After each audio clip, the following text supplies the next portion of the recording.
अच्छा सर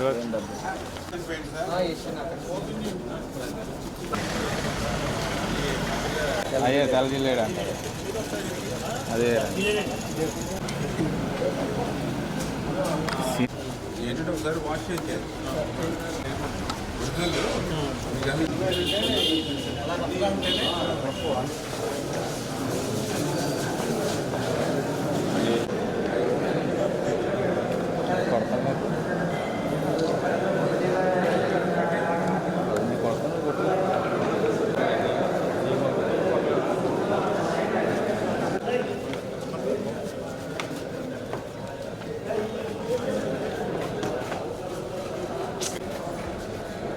అయిపోయింది శుభ్రం చేయాలి.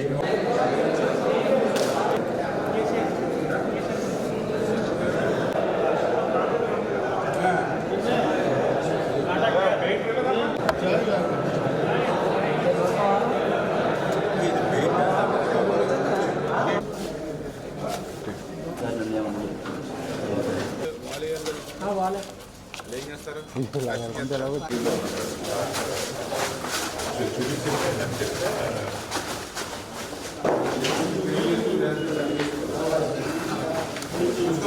డాక్టర్ బిఆర్ అంబేద్కర్ భవన్ ఆ రోజు 2,50,00,000 రూపాయలు నిధులు సమీకరించి ఎస్సీ సప్లైన్ నిధులు మరి పెద్ద ఎత్తున మన జిల్లాలోనే కాదు ఆంధ్రప్రదేశ్ రాష్ట్రంలోనే ఒక తలమానికంగా ఉండేటువంటి విధంగా ఆ రోజు శ్రమించి ప్రతి వారం కూడా సమీక్షలు చేసి వర్క్స్ అన్నింటినీ కూడా మేమే స్వయంగా పర్యవేక్షణ చేసి అత్యంత సుందరంగా మంచి డిజైన్స్తో అంబేద్కర్ భవనం మన పాలకొల్లులో మనం నిర్మాణం చేస్తాం. ఈ అంబేద్కర్ భవన్ అనేది 30 సంవత్సరాల కళ. ఎందుకంటే నేను చిన్నప్పుడు బీఆర్ఎం హై స్కూల్లో చదువుకోవడానికి సైకిల్ మీద వెళ్ళేటప్పుడు కూడా ఏదైతే మొండి ఫెల్లర్స్ మాత్రమే వేసి వదిలేసినటువంటి పరిస్థితి. నేను అనుకునేవాడిని ప్రతి నాయకుడు కూడా దళితుల ఉద్ధరణ కోసం పనిచేస్తాం, సంక్షేమానికి అభివృద్ధి పనిచేస్తామని స్పీచ్లు ఇస్తారు, కానీ స్వయంగా అంబేద్కర్ భవనే నిర్మాణం చేయలేకపోతున్నారు ఏంటని నేను చదువుకున్న రోజుల్లో అనుకునేవాడిని. మీ అందరి ఆశీర్వాదంతో ఎమ్మెల్యే అయిన తర్వాత మరి ఏదైతే ఆ పునాదులు కూడా పనిచేయవు, ఇవన్నీ కూడా తుప్పుపట్టినాయి అంటే మొత్తం పునాదులతో సహా తీసేసి, అప్పుడు నన్ను కొంతమంది కూడా అడిగారు, మరి పునాదులతో సహా తొలగించేస్తున్నారు, రేపు పొద్దున మళ్ళీ మీరు కట్టకపోతే మరి ఎవరైతే షెడ్యూల్ క్యాస్ట్ కానీ వాళ్ళందరితో మళ్ళీ మీకు ఇబ్బంది ఉంటుంది అంబేద్కర్ భవన్ అని అంటే నేను చెప్పి ఆ రోజు ఒక ప్రభుత్వం నిధులు రాకపోతే నా సొంత నిధులు పెట్టైనా సరే నేను కడతానని చెప్పి ఆ పునాదులు తొలగించాం. అన్న మాట ప్రకారమే ప్రభుత్వం నుంచే నిధులు తెచ్చి మరి ఈరోజు సుందరంగా మేము నిర్మాణం చేస్తాం. ఆ రోజు 2019లో ఎంత దురదృష్టం అంటే ప్రభుత్వం మారిన తర్వాత గత 5 సంవత్సరాల పాలనలో కనీసం మేము కట్టినటువంటి భవనానికి రంగులు కూడా వేయనటువంటి పరిస్థితి. మేము ఏదైతే ఇక్కడ ప్లాంటేషన్ గ్రీనరీ ఏదైతే పెంచామో వాటికి కనీసం నీళ్లు పోసి మెయింటెనెన్స్ కూడా చేయలేనటువంటి పరిస్థితి.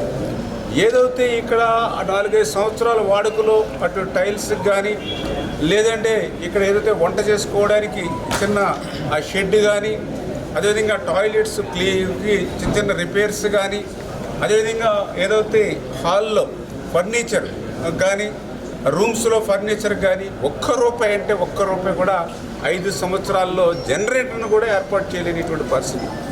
మళ్ళీ ఈరోజు మళ్ళీ ప్రజాప్రభుత్వం తెలుగుదేశం, జనసేన, బీజేపీ ఈవేళ ఎన్డీఏ ప్రభుత్వం అధికారంలోకి వచ్చాక మళ్ళీ వెంటనే ఈవేళ రంగులేస్తాం. నేను అడుగుతూ ఉన్నా, 5 సంవత్సరాల్లో పెచ్చులుడిపోయి రంగు వెలవెలవెల పోతూ ఉంటే అంబేద్కర్ గారి విగ్రహం దగ్గర ఉన్నటువంటి అంబేద్కర్ భవన్ ఇట్లా ఉంటే కనీసం ఎందుకు మీరు ₹1 పెట్టాలనేటువంటి ఆలోచన ఎందుకు రాలేదు?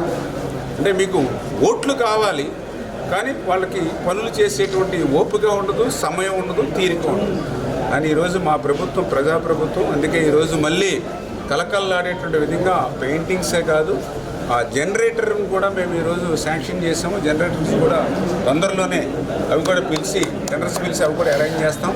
అదేవిధంగా ఏదైతే ఈ రిపేర్స్ ఏవైతే ఉన్నాయో అవన్నీ కూడా మళ్ళీ పూర్తి స్థాయిలో పనులన్నీ కూడా రిపేర్స్ కూడా క్లియర్ చేస్తాం. 5 years మెయింటెనెన్స్ అంతా కూడా మళ్ళీ ఇప్పుడు మా లోడ్ అంతా కూడా కరెక్ట్ చేసి రేపు రాబోయేటువంటి రోజుల్లో పూర్తి స్థాయిలో క్లియర్ చేసుకుని ఏదైతే ఎస్సీసీ ఎవరైతే ఉన్నారో మరి వాళ్ళకి ఫ్రీగానే ఇచ్చేటువంటి విధంగా అంటే ఏదైతే ఎలక్ట్రిసిటీ అదేవిధంగా కరెంటు బిల్లు ఊరికే మెయింటెనెన్స్ ఏదైతే క్లీనింగ్ ఆ 2 ఛార్జీలు పెట్టి మిగిలినవన్నింటినీ కూడా ఫ్రీగానే ఎస్సీలకు ఇవ్వాలనేదే మా తలంపు. అందుకే ఇంత కష్టపడి మేము చేస్తున్నటువంటి పరిస్థితి. ఎందుకంటే ఈవేళ ₹1,00,000 2 లక్షల రూపాయలు పెట్టి ఈవేళ దళితులు మరి కళ్యాణ మండపాలు బుక్ చేసుకునే పరిస్థితి లేదు. ఆ ఫెసిలిటీస్ అన్నీ మనం ఇక్కడిచ్చి ఫ్రీగానే వాళ్ళకి ఓన్లీ మెయింటెనెన్స్ కరెంటు బిల్లు అంతే క్లోజ్ చేసేటువంటి విధంగా వాళ్ళకి ఇవ్వాలనేటువంటి ఆకాంక్ష. అంచేత ఖచ్చితంగా రాబోయే రోజులు ఇవన్నీ కూడా పూర్తి చేస్తామని చెప్పి మీ ద్వారా కూడా తెలియజేస్తూ